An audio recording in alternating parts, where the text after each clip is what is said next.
Hi guys, Casey Talks EV here, and as you can tell from the back of the car, I am helping one of my housemates move down south for a new job, so congratulations to her. Today's round trip will be approximately 250 miles down to Huntingdon in Cambridgeshire. So in total, I've planned two stops, one at Peterborough and the other one at Lincoln, which are both BP pulse chargers. In terms of the car, we're looking at a 99% state of charge at the moment. It's currently balancing. You can tell with the ZS EV when it's balancing, as the MG logo at the front will stop pulsating, it will just be solid. This car has had the January 2021 BMS update. In fact, actually, it had a full service, which I will probably talk about in the 20,000 mile update video. I didn't have the October to January dodgy BMS, which I will probably post a link in the MG owner's website regarding all of that details, because I think it covers it pretty well. OVMS is plugged in at the moment. Another thing that I will mention is that OVMS at the moment doesn't do state of charge quite correctly, especially with the new update, because they did shift around some of the buffers. I think they've increased the top buffer and probably by extension then obviously decreased the lower buffer to keep the range, but yeah, I think that's pretty much it. So let's get started. So we're now here at the Holiday Inn Peterborough North. So we've done 109.3 miles, 47 miles an hour average speed. Not bad going, given that some of it is single carriageway and most of it is dual carriageway, 70 miles an hour. 2 hours 17 minutes, 3.1 miles per kilowatt hour. So efficiency is quite good. It's warmed up quite a bit now. It's about 12 degrees outside temperature. Wind was about what I kind of expected, about maybe 10 mile an hour sort of. I think it was to the west, I think, so not too bad going. In terms of battery temperature, I think last time I had a look at it, it was around 14-15 degrees. Charging absolutely no problem at all as well, so it's charging at the full. Well, this is the first time I've seen 120 amps in a very long time at 400 volt. So yeah, everything's going quite well. My Polar RFID card worked absolutely fine, so I'll mark that on ZapMap, but apart from that, everything's going quite well. Other aspects of the car, so for example, one major benefit now of the new update, because of the higher buffer, is that the regen now kicks in effectively at what would be the new 100%.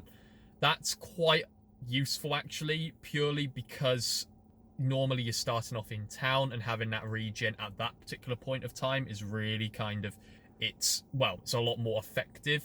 And it's best to obviously regen as much as you can when you need to. I mean, really you want to be coasting obviously, but in towns you may not be able to do so much of that, so it's best to regen as much as you can. And obviously with the new arrangement with the BMS, it supports that quite well. But apart from that, everything seems to be absolutely fine.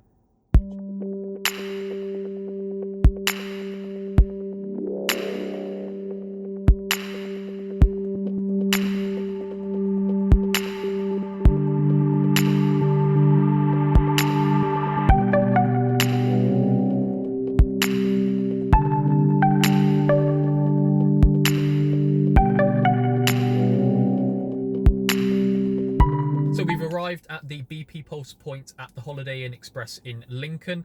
So unfortunately, I completely forgot that it does reset. So from the leg from Peterborough to Huntingdon, it was about 21 miles. So in total, in this particular leg from the last charge, we've done about 100 miles. Average speed was about 50 miles an hour. As I said, I was babying it a little bit, but towards the end I was doing motorway speeds. Hour and 39 minutes and 3.4 miles per kilowatt hour. Again, as I said, I was babying it a little bit until towards the end of that leg. So in terms of charging speed, we're doing really well at the moment. We're pretty much maxing out. We're getting about 48 kilowatts at this point, 405 volt and 119 amps or so, 120 amps. So apart from that, everything seems to be absolutely fine. I mean, this is the first time I've been out since the March 2020 lockdown, and obviously we've had loads of bits and pieces in between. So apart from that, the car's done, well, admirably, to be honest. 17,441 miles. Hopefully Therefore, the 20,000 mile update will be coming soon. Be sure to subscribe and click on the bell icon so you are notified about that video. Although there will be another one before then regarding charging connectors that I do want to do. So apart from that, the final leg is about 50 miles up to my house in Hull, which means pretty much we can leave in the next 10 minutes or so. We're currently on 33% anyway, and it's charging really well. So, and there's not really any point of getting there with anything more than about 10% state of charge. So everything's going pretty well so far.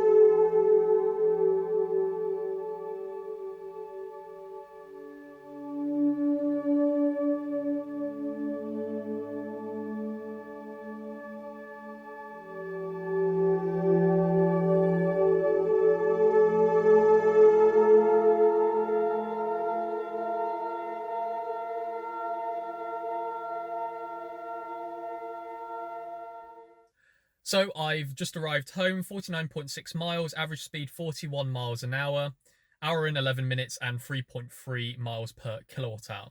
So in summary, I think this car's done pretty admirably. Obviously, I have done much longer journeys. In fact, actually the the longest journey that I've ever done in this car consecutively, I guess, was the 550 miles on Polar Plus, which is now called BP Pulse.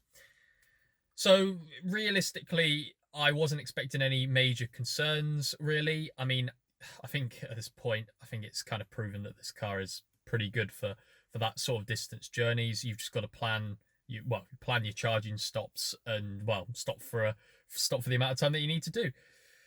As I said before, the BMS update I think has really helped in terms of regen at high state of charge, which is great. Especially, as I said, it's really useful for the initial sort of town driving that you need to do before you get out onto the open road. And apart from that, I think everything's great. So I thought I would also discuss a few things in regards to videos in the pipeline. So the next video is likely to be a video on the different types of charging connectors, and more specifically to rapid charging. I felt as though that might be a good topic, especially for newcomers to EVs, to address. The second video is probably to be the 20,000 mile update video, where I'll go through things like the servicing and a bit more into OVMS and the BMS update.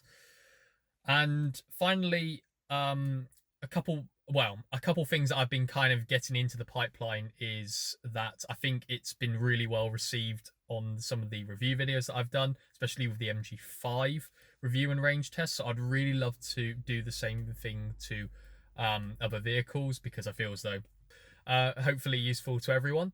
Apart from that, I think that's about it. So if you like the video, like it, dislike if you don't. Be sure to hit the subscribe button if you haven't, and also click that bell icon. I think that's the first time I've ever mentioned that on a video. So apart from that, thank you very much for watching, and talk to you later.